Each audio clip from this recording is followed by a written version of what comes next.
नाबालिग बेटा अचानक से वहशी दरिंदा कातिल बन जाता है। वो अपने पिता के गले को काट कर उसकी लाश को डालता है और फिर उसी जगह पर अपनी मां को भी मारता है और उसकी लाश को भी डाल देता है। दोनों की लाशों को एक ही घर में रखा हुआ था।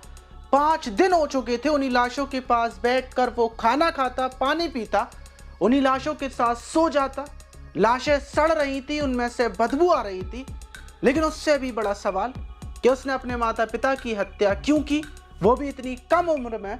यकीनन पूरा मामला जानकर आप दांतों तले उंगलियां दबा लेंगे। तो चलते हैं और जानते हैं पूरा मामला। वीडियो को जरा सा भी स्किप ना करें। बात कर रहे हैं हम छत्तीसगढ़ के उदयपुर के खोदला क्षेत्र की। वहां पर रहने वाला संजय, जिसकी उम्र 17 साल थी। संजय की फैमिली में उसके माता पिता थे, वहीं उसके बड़े भाई की शादी हो चुकी थी, जो अपनी पत्नी के साथ उसके ही ससुराल में रहा करता था। संजय इकलौता अपने माता पिता के साथ अपने घर में रहता और उनका साथ देता और पढ़ाई लिखाई करता। लेकिन वो काफ़ी टेंशन में रहा करता था। उसके माता पिता उसको समझाते थे कि तुम भी अपने बड़े भाई की तरह मेहनत करो, कामकाज करो और आने वाले टाइम में कुछ बन कर दिखाना। लेकिन ये सारी बातें संजय के समझ में नहीं आती थी और इसी तरीके से उसकी ज़िंदगी चल रही थी।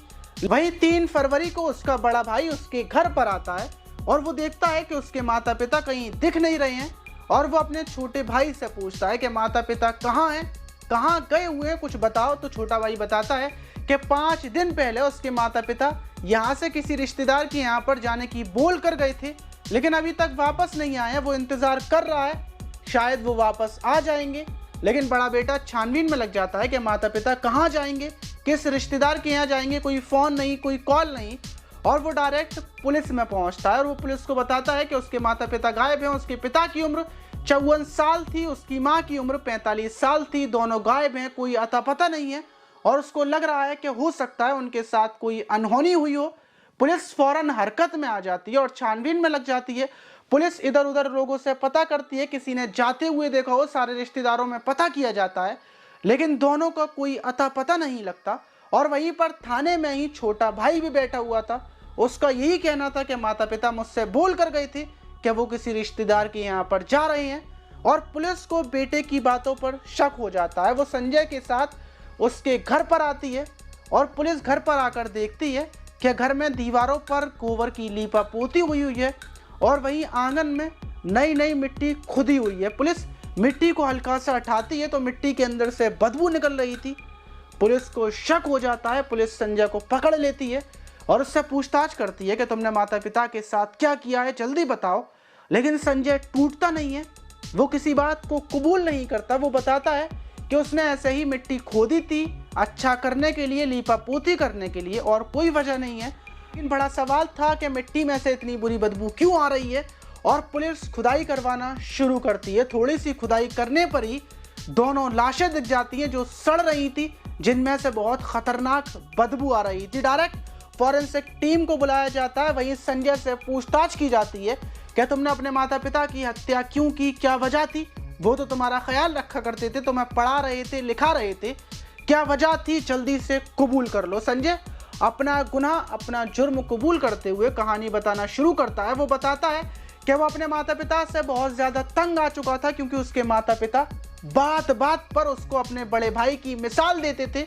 वो बोलते थे कि तुम्हारे बड़ा भाई बहुत अच्छा है, तुम निकम्मे हो, कामचोर हो, तुम पूरे दिन एक जगह पड़े रहते हो, तुम कोई काम नहीं करते, ना ही तुम पढ़ रहे हो, लिख रहे हो, तुम किसी काम के नहीं हो, हम तुमसे तंग आ चुके हैं। और वो ये सारे ताने सुन सुनकर तंग आ चुका था, उसके कान पक चुके थे।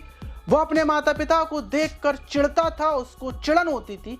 और 5 दिन पहले जब वो अपने कमरे में बैठा हुआ था, भूखा प्यासा, गुस्से में लाल पीला, तो उसके पिता कमरे में आते हैं। वो उससे खाने की तो नहीं पूछते, वो उसको ताने मारते हैं कुछ काम करने के बारे में, और उसका दिमाग खराब हो जाता है। वो वहीं पर रखा हुआ चाकू उठाता है और अपने पिता के गले पर मारता है। अपने पिता को जमीन पर गिराकर उसके गले पर ताबड़तोड़ वार शुरू कर देता है। लेकिन पिता की चीखों की आवाज सुनकर बाहर से मां अंदर की तरफ दौड़ कर आती है। वो जैसे ही कमरे में आकर अपने पति को खून से तरबतर तड़पता हुआ देखती है तो उसकी चीख निकल जाती है और मैं अपनी मां को भी उसी जगह पर गिराता हूं और उसके गले पर भी चाकू से हमला कर कर उसकी भी जान ले लेता हूं। कुछ ही देर तक लाशें फड़कती हैं, तड़पती हैं, खून बहता है और फिर ठंडी पड़ जाती है। और उसके बाद मैं अपना गुनाह, अपना जुर्म छुपाने के लिए दोनों की लाशों को छुपाने का प्लान सोचने लगता हूं और मैं फावड़ा लेकर अपने ही घर में मिट्टी को खोदता हूं और उसमें लाशें डालकर उसके ऊपर चारपाई बिछा देता हूं और मैं उसी चारपाई पर बैठकर खाना पीना खाता, उसी चारपाई पर सोता। मुझे बहुत ज्यादा सुकून मिलता क्योंकि अब मेरे माता पिता मुझे ताने नहीं मार रहे थे।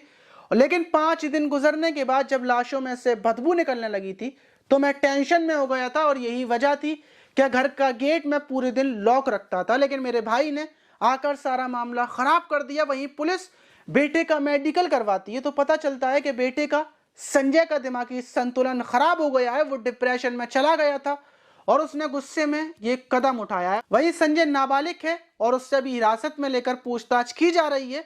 लेकिन बड़ा सवाल कि बेटे ने बिल्कुल सही किया या फिर माता पिता को ऐसे ताने नहीं मारने चाहिए थे। लेकिन ज्यादातर माता पिता अपने बेटों को ऐसे ही ताने मारते हैं और माता पिता को सोचना चाहिए, समझना चाहिए कि अब ये वो दौर नहीं है जो पहले का दौर था। बच्चे सुन लेते थे, उनके हाथों से पिट जाया करते थे। अगर आज कोई माता पिता अपने बेटे पर हाथ उठा देते हैं तो बच्चा भी फौरन जवाब दे देता है और बच्चे का हाथ भी अपने माता पिता पर उठ जाता है। तो इसलिए वक्त बदल चुका है और आप भी बदलिए और अपने बच्चों के साथ ठीक से पेश आइए। इस टाइम पर कलयुग चल रहा है और पता नहीं है कि कौन कब क्या कर जाए, इसीलिए सावधान रहिए, सतर्क रहिए और आने वाली मुसीबत से बचे रहिए। मिलते हैं किसी और वीडियो में।